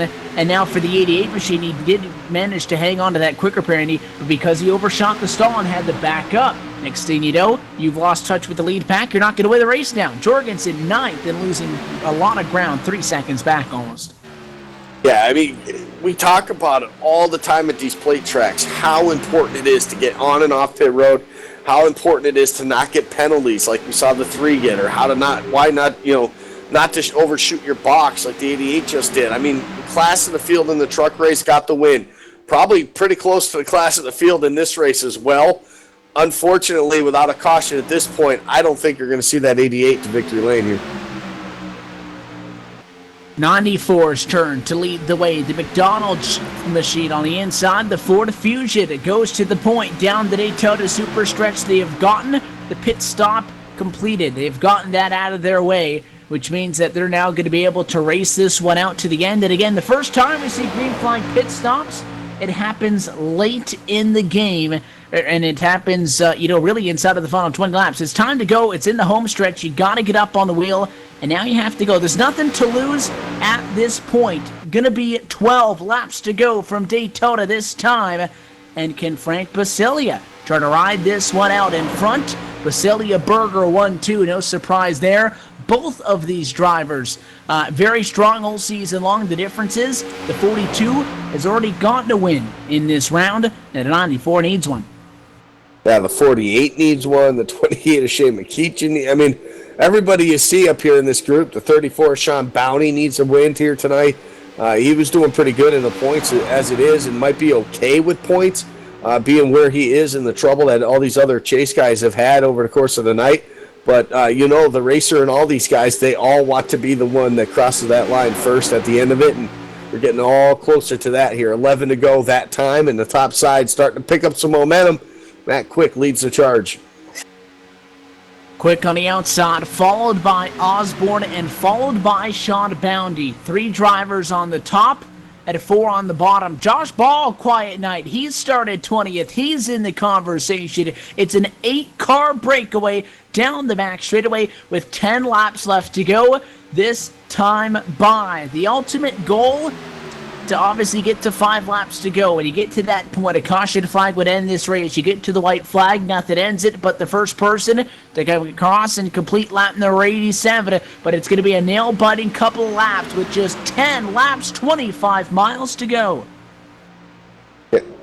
Yeah, lots of time, but a lot of time needs to get done here. Frank Busilia, we know, needs a win in the lead right now. Andrew Berger, teammate, is not going to push the issue here. He's going to rather just want to push that 94, get himself another teammate now into the next round, and they're doing everything right now because that top side has no momentum. The 89 of Matt Quick, no friends right now. The 48 drops way up to moves up to the high side there.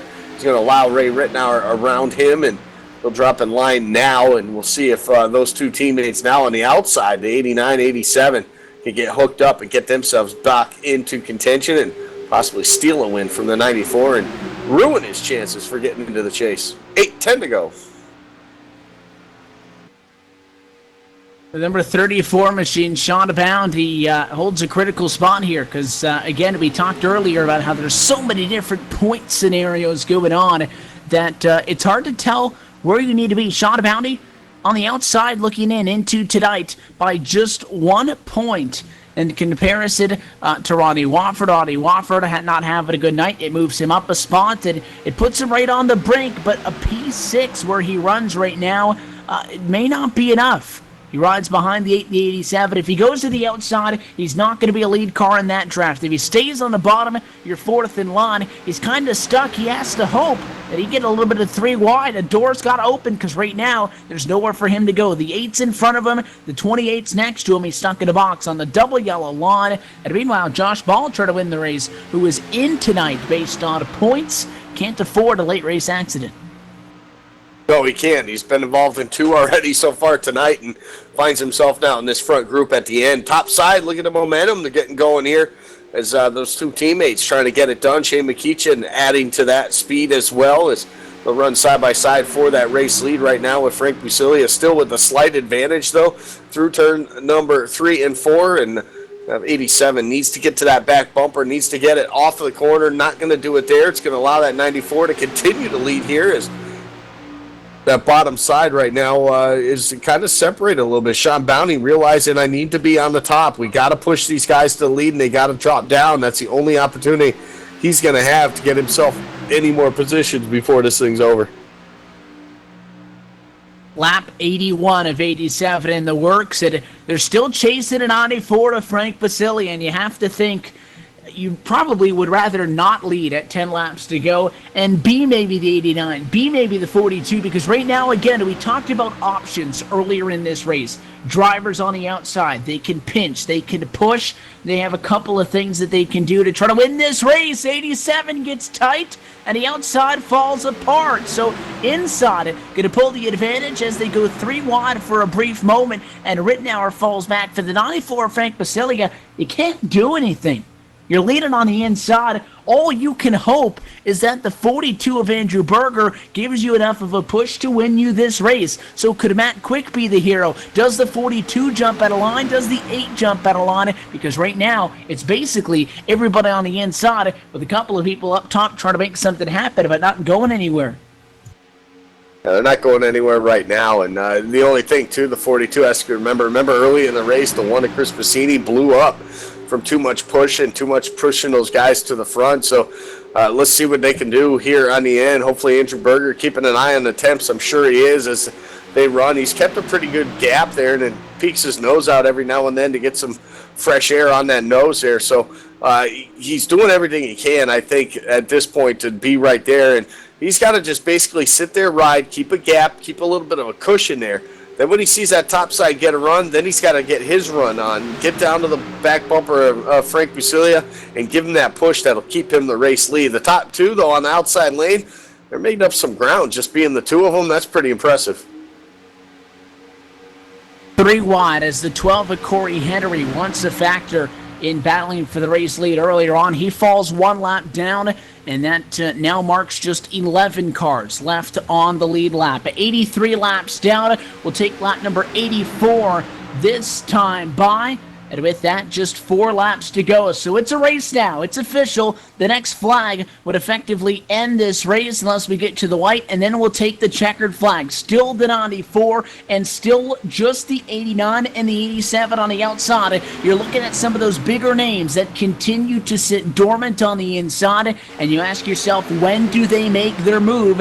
And do they know something that the guys on the top side do not? Because the 42 right now, he can't make a move. He can't go anywhere. He's stuck in a box. Neither can the 8. You have to think that if they've got a plan, they're going to have to put it into action soon. 3 laps to go this time.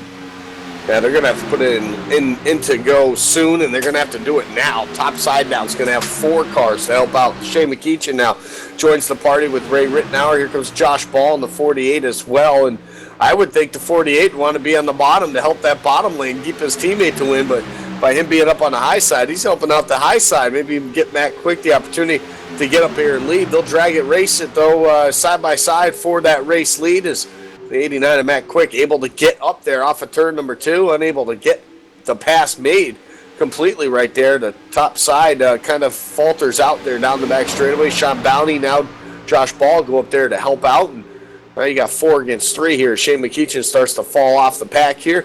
He's actually going to head down pit road. So with that, bad news for that number 28 because he comes down pit road and effectively gives up hope of winning this race. Lap number 86, it's Popsicle Sticks in the air. 2 laps to go, and a top 5 trying to break away. There are still 7 drivers who can end up with the checkered flag in just less than a minute and 30 seconds from now. Basilia, Quick, Berger, Rittenauer, Osborne, Bounty, and Ball, the top 7. Great job by these guys right now, just trying to figure it out here with coming to the white flag. 1 more lap, 2.5 miles to get the job done. You got to give the 89, 87 a lot of credit for sticking it out up there. How about Ray Rittenauer getting on that back bumper off of turn number 4? He'll push that 89 that much closer now up to the front, as it looks like Josh Ball kind of hanging off of the back there. He doesn't want to push that lane up. He's just going to ride right now there. There's no help for those 2. Sean Bounty needs to get up there, needs to get those guys a pretty good push. Lap traffic coming up ahead of them. They'll move up to the high side, go 3 wide just for a moment. It's the final time down the back straightaway. Matt Quick looking for the win on the outside.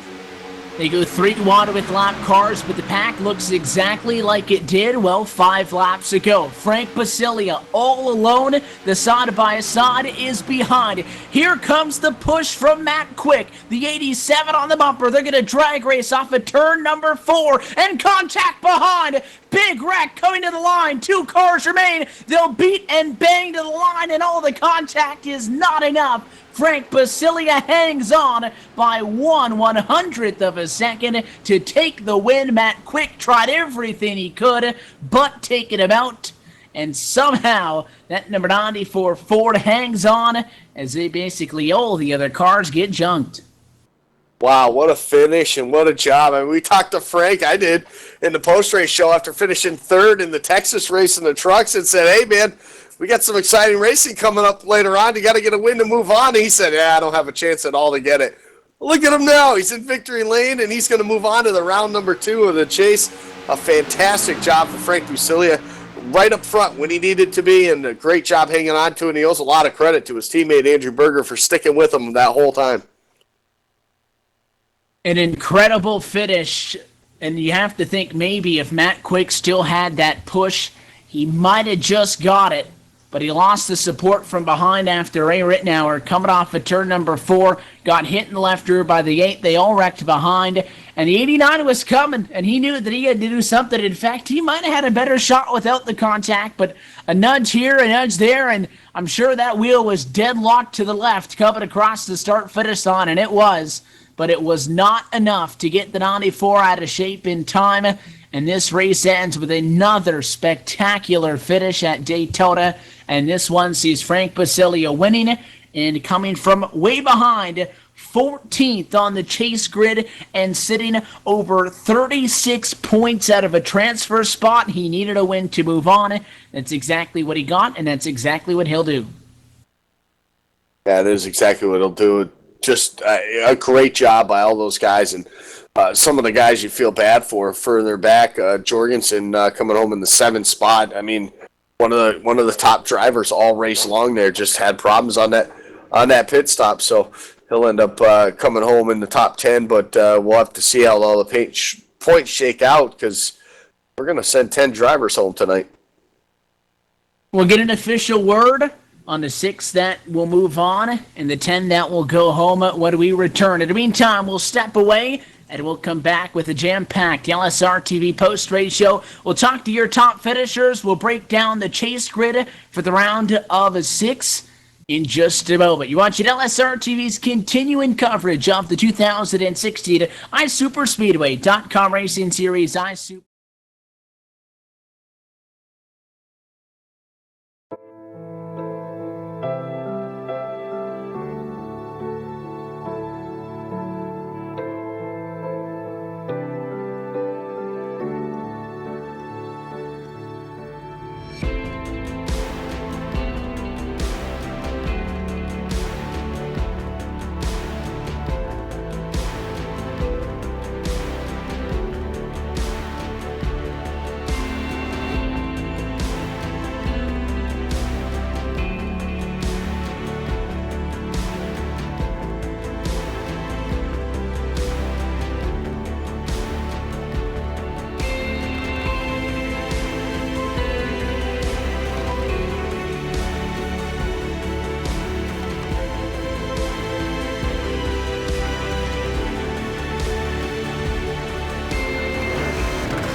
We're back live in Daytona Beach, Florida, after a thrilling conclusion to the 19th race on the season, and as well, the final race of the Daytona round. And the opening round, 16, has now become 6. We'll talk about that in just a moment. First, let's take a look at your LSRTV full race results here from Daytona International Speedway. Frank Basilia gets the job done.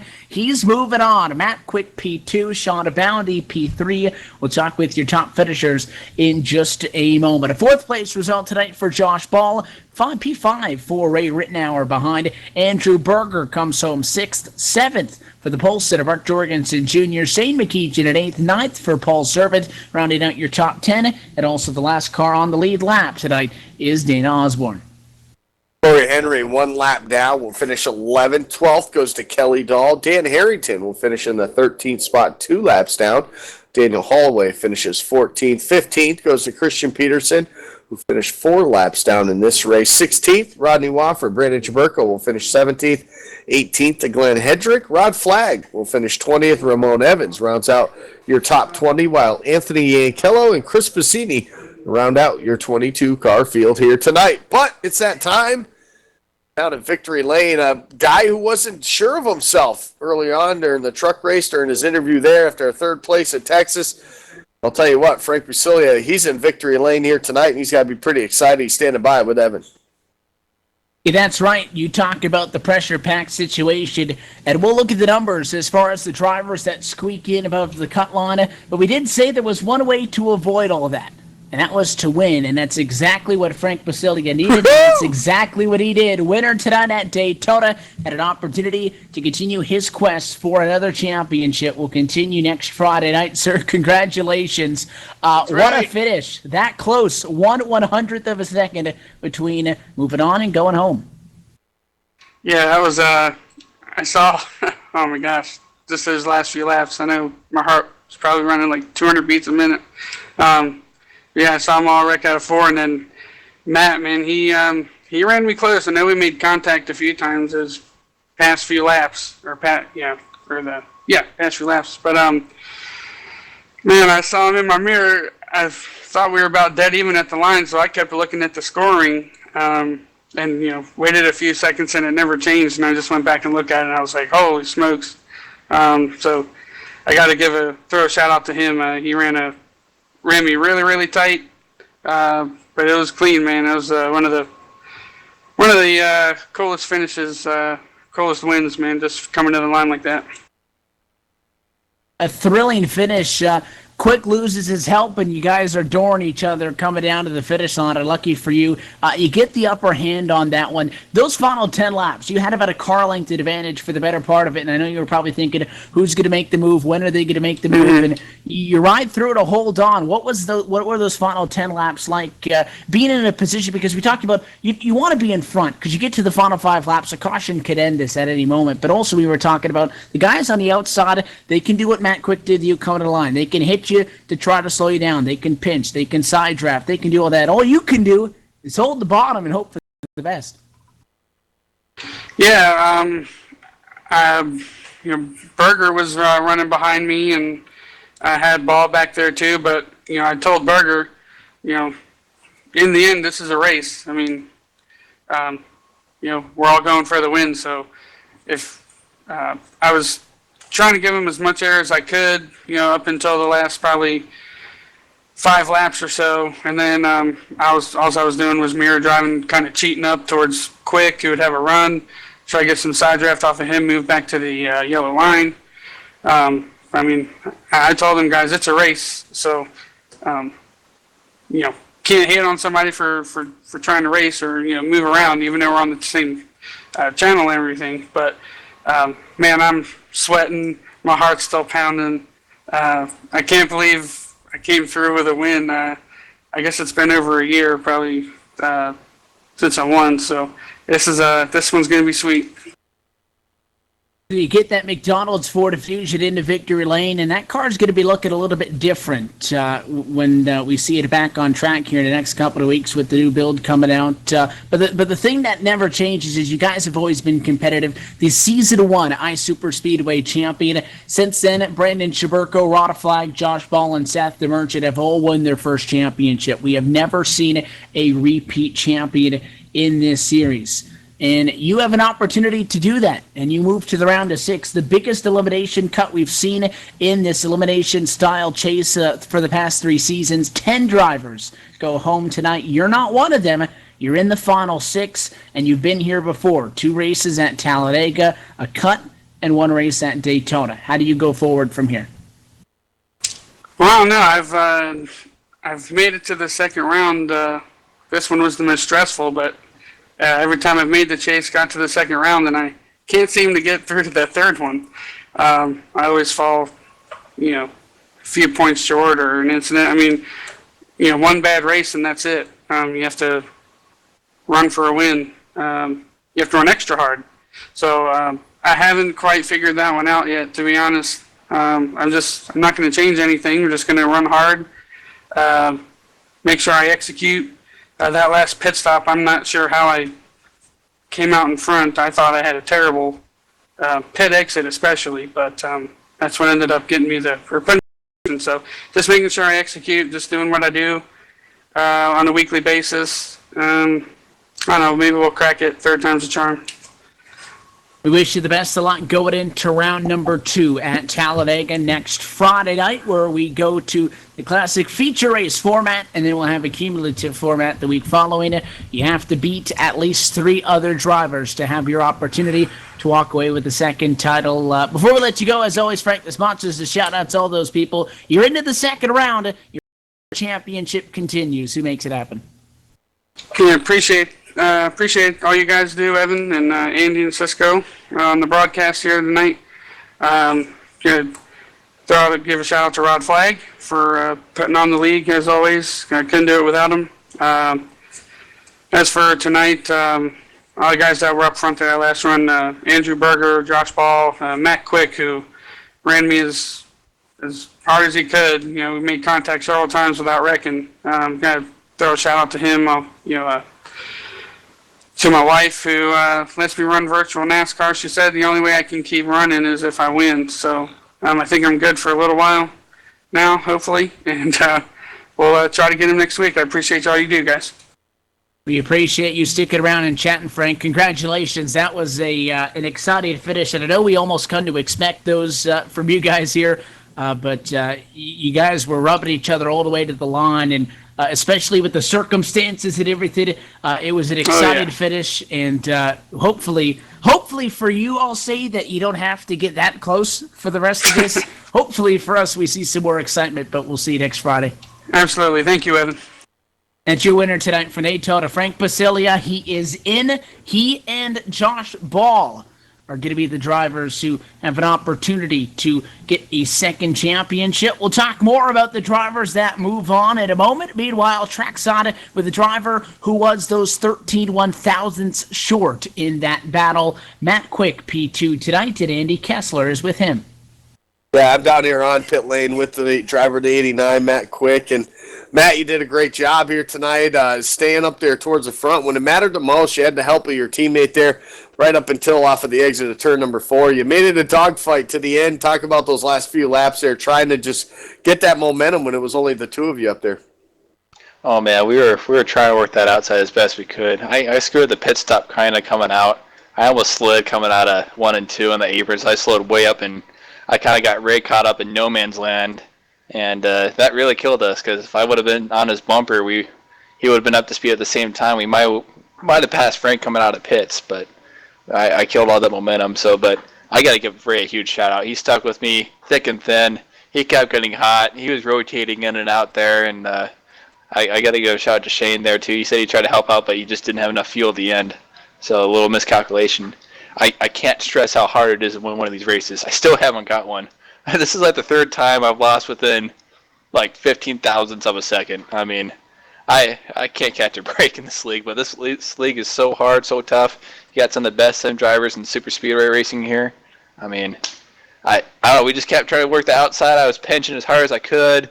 Frank was kind of taking the air off me here and there, and I thought we had him, and all of a sudden in my rearview mirror I see a race sideways, and I was like, crap. So I started just banging the crap out of Frank. I wasn't paying attention. I was trying to switch the screen to see how much I lost by, but it was tough. It was tough, but it looked like a lot of fun, and you were able to make it matter when it, make it happen when it mattered the most there at the end of it, and gave it your all there to try to get that win. And ultimately, the guy who did win gets himself moved on into the chase as well. So it's got to be kind of cool to see that, but it would have been nice to steal one away from those guys as well. But Matt, you did a fantastic job here tonight. You come home with a second place, get on the podium here. You've got a few more weeks to get it done. You still got that opportunity to get the win here in the first part of 2016. So we'll give you an opportunity here. Sponsor shout-outs before we let you go. First of all, I got to thank Ray for helping me out with Dingleberry Motorsports, stuff like that. And John Hendrick, I don't know if you guys see me racing this new paint scheme here the past few weeks. He's worked really hard. If you guys need a paint scheme, go to Loose Lug Nuts on Facebook and just give him a shout-out, and he'll hook you up for a decent price. And Squatty Potty, I keep proving it. We're number 1 and number 2s. We can't win a race to save our lives. I mean, if you have problems sliding out that last scoop of Rocky Road, Squatty Potty helps you do that little stream of froyo coming out your butt. So you scream, I scream, and plop, plop, baby. Squatty Potty. Have problems pooping. Help you out. Oh, it's always fun to get an interview from you, Matt. Congratulations again on the second place finish, and we'll see you next Friday night. All right, guys. I'll see you Sunday and Friday. That's right, Sunday night as well, too. So good luck then, and we'll catch you next time. Thanks, guys. There you have it. That was your second place finisher, and third place. A solid night for a driver the number 34. He's moving on now. Hey, wow.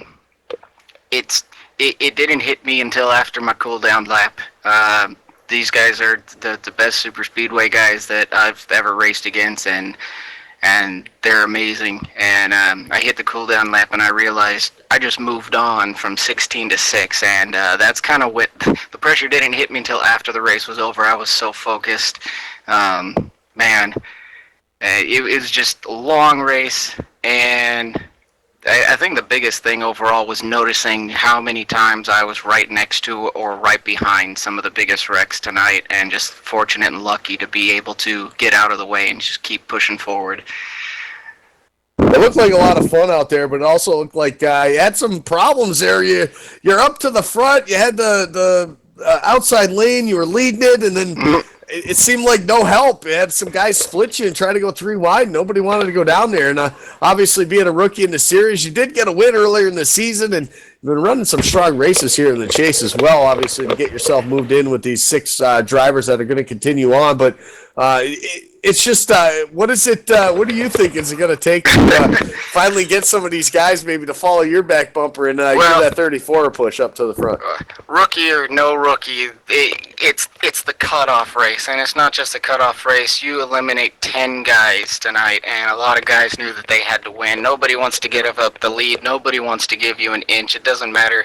I mean, I've seen teammates tonight were even fighting against each other early and late in the run. I've got to give a big shout out to to Paul and Dana, the 4 and 8 car. They brought me on board, and this race, starting from this race really, and moving on forward, they're going to try and do whatever they can to help get me advanced, and that's been really big.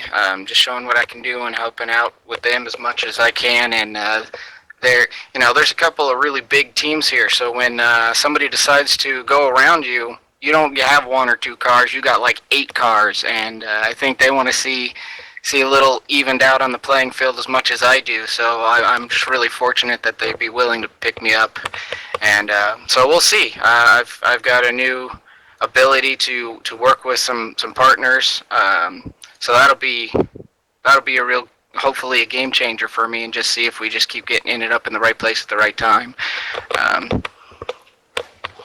That's what it's all about. We'll get a couple weeks here to run these 6 drivers, and then it's going to get chopped down again in half. So how important is this first race or two coming up in this next round for you to not only get solid finishes, but maybe pick up another win? Every race is just as important. I mean, you saw tonight just how bad some of these wrecks were, and even there at the coming to the finish, I had a lap car come to my outside and just give me a huge door slam to drop me off of the draft, and then they all parted seas in front of me and just barely squeaked by. But every little moment is just as important. Doesn't matter if it's the first, second, or third race of a segment. Winning would be great, takes the pressure off, but you still want to be competitive, and you don't want to lose that edge, because the second you do, they're going to run all over you. Well, you're able to get it done. Third place here tonight. You move on to the next round in your rookie season. You get an opportunity to battle some of these guys that are guys looking for their second championship here. A couple of those guys that have moved on, you'll get to race with them as well, too. Nobody has ever won 2 championships in the Ice Super Speedway Series, so we got that to look forward to, whether it's going to be a first 2-time winner or if it's going to be another first-time winner like yourself. So wish you the best of luck. But before we let you go, we'll let you get your opportunity here. Sponsors, shout out, Sean. Who helped you get there? I got, do your part on the side of the car, doyourpart.org. If anybody's just curious, go ahead and look it up and see what we're all about. I put Sprite on the car. I've got a lot of guys behind me, and especially my family. I travel a lot, and when we travel, I take my whole computer with me, and they're real supportive in just making sure I find the internet just to keep the car on the track and keep the season moving forward. And that's really been my biggest thing so far. So I really got to thank them for all that they put up with letting me do this. That's what it's all about. There's always people behind the scenes that help get it done, too. So, Sean, congratulations. A great run here tonight, and good luck in the next round, next Friday night. Thank you. Looking forward to it. There you have it. Third place finisher here tonight. And one of those guys, Evan, that's going to move on. He didn't get a win in the first segment, but 3 strong races gets him in on points. And there's room for that, but there wasn't a lot of room. 10 guys went home tonight, and some pretty big names in that group. Yeah, out of the 16 that started, we head down to 6 in the chase grid. The 48, the 42, the 34, the 94, the 92, and the 71 will go in that order. That is Malone, Berger, Brasilia, Peterson, Bounty, and Ball are going to be the 6 drivers that are going to still be able to fight for the championship hopes in 1 week's time. Then we head to Talladega, and we go feature racing, and we go cumulative racing, before we come right back here at Daytona, and we'll do this all over again for 100 laps, and said whoever finishes in front gets the championship. And it just so happens that the last 2 times that has been the race winner, has been one of the 3 remaining drivers in the championship. So we know it's going to be thrilling, and we talked with Frank Brasilia. He gets in by needing to win in the last possible race and gets the job done. And you look at the opposite end of the spectrum, Sean Bounty, no wins in a round, 3 strong finishes, gets the job done just as well. What it's all about now, moving 6-3. I mean, you got basically the same scenario. I mean, it's going to be tough for the guys that do make it in the next round on points, but it's going to be awfully important to get those wins. And honestly, this first race, there's going to be 10 guys that got sent home as far as championship hopefuls tonight that are going to be looking to steal these race wins. And there's big names and guys that can win and guys that have won in this series that they're going to try to take those wins away from these guys. So who knows what to expect next week, but we got to change venues up and head to Talladega, and should be a lot of fun next Friday night. The penultimate race at Talladega and the third to last race on the season is next Friday night. And we hope that you join us for the rest of this season as we look to see an exciting championship battle. 2 of the 6 drivers that are left look to be the first multi-champions in series history. The other 4 hope to become the 6th consecutive first-time champions in the history of the iSuperspeedway.com Racing Series. We hope to see you then. We hope to see you tomorrow night, Saturday night, for the United Sim Racing Truck Series at LSRTV. It's LSRTV night on iRacing Live. We hope you join us then, and we hope you join us every night. You can find a full broadcast schedule at www.livesimracing.com. You can also give us a like on Facebook. That'll be facebook.com/livesimracing TV. That about does it for the World Center of Racing on behalf of everybody on the team at LSRTV and for the broadcast crew tonight. For our producer, Cisco Scaramuza, for Andy Kessler, for myself, Evan Pasoko, congratulations to Frank Basilia for winning tonight's contest. Congrats to him and the other 5 drivers who are going to go championship racing still next Friday night from Talladega. We'll see you then as the iSuper Chase continues on, only on LSRTV, the voice of sim racing. Good night.